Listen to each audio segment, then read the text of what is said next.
பிரியமானவர்களே, எப்படி இருக்கீங்க? சந்தோஷமாக இருக்கீங்களா? நிச்சயமாகவே நீங்கள் சந்தோஷமாக மகிழ்ச்சியாக இருப்பீங்க என்று சொல்லி ஆண்டவருக்குள்ளே நான் விசுவாசிக்கின்றேன். ஆண்டவருடைய அருளும் ஆசீர்வாதமும் நிறைவாழ்வும் உங்கள் அனைவரோடும் இருந்து ஆண்டவர் உங்களை ஆசீர்வதித்து வழி நடத்துவதாக. தொடர்ந்து இந்த காலையில் கர்த்தருடன் என்கிறதான நிகழ்ச்சியை பாருங்கள், மற்றவர்களுக்கு அறிமுகப்படுத்துங்க. அநேகர் இந்த நிகழ்ச்சியை அவருடைய குழுக்களுக்கு ஃபார்வர்ட் பண்ணுறீங்க. உங்களுக்கு நான் வாழ்த்துக்களையும் ஸ்தோத்திரங்களையும் தெரிவித்துக் கொள்கிறேன். ஆண்டவர் உங்களோடு கூட இருந்து உங்களை ஆசீர்வதித்து மகிழ பண்ணுவாராக.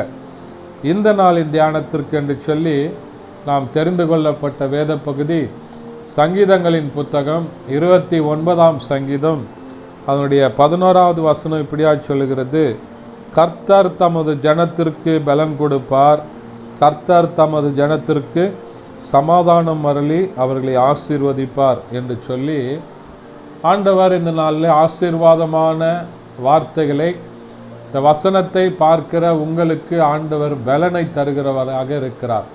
கர்த்தர் தம்முடைய ஜனத்திற்கு பலன் கொடுக்கிறார். கர்த்தர் தமது ஜனத்திற்கு பலன் கொடுப்பார், கர்த்தர் தமது ஜனத்திற்கு சமாதானம் அருளுவார். யாருக்கு என்று சொன்னால், அவருடைய பிள்ளைகளாக, ஆண்டவருடைய பிள்ளைகளாக, அவருடைய பலத்திற்காக காத்திருக்கிற உங்களுக்கு ஆண்டவர் பலன் தருகிறார். ஒருவேளை இன்றைக்கு காலையில் நம்ம எழுந்து பிஸி ஷெட்யூலில் அநேக காரியங்களை செய்கிறோம். ஆனால் முதலாவது தேவனுடைய ராஜ்யத்தையும் அவருடைய நீதியும் தேடுங்கள் என்று சொல்லி வசனம் சொல்லுகிறது.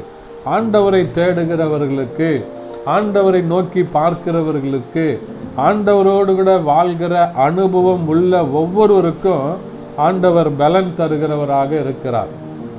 சத்துவம் இல்லாதவர்களுக்கு சத்துவத்தை பெருக பண்ணுகிறவராக இருக்கிறார். எனக்கு அருமையானவர்களே, ஆகையினால தான் வசனம் சொல்லுகிறது தமது ஜனத்திற்கு சமாதானத்தை அருளுகிறார் என்று சொல்லி சொல்லுகிறார்.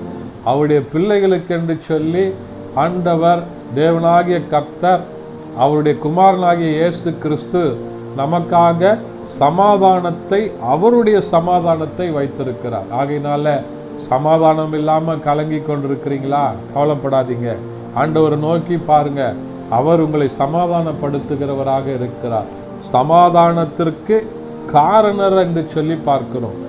சமாதானத்திற்கு ரீசன், சமாதானம் என்றால் ஆண்டவர் தான். அவரை நீங்க பார்க்கும்போது உங்க வாழ்க்கையில தெய்வீக சமாதானத்தை கொடுத்து உங்களை ஆசீர்வதித்து மகிழ பண்ணுவார். ஜெபிக்கலாமா? பரிசுத்த பிதாவே, மை துதிக்கிறோம், மை ஸ்தோத்தரிக்கிறப்பா. இந்த நாளில் கேட்ட வசனத்தின்படி கர்த்தர் தமது ஜனத்திற்கு பலன் அருளுவார், கர்த்தர் தமது ஜனத்திற்கு சமாதானம் அருளுவார் என்கிறதான வசனத்தை கேட்ட ஒவ்வொரு பிள்ளைகளுடைய வாழ்க்கையிலும் பலத்தை கொடுத்து சமாதானத்தை கொடுத்து ஆசீர்வதிப்பீராக. இயேசுவின் நாமத்தில் பிதாவே, ஆமென். தேங்க்யூ. God bless you.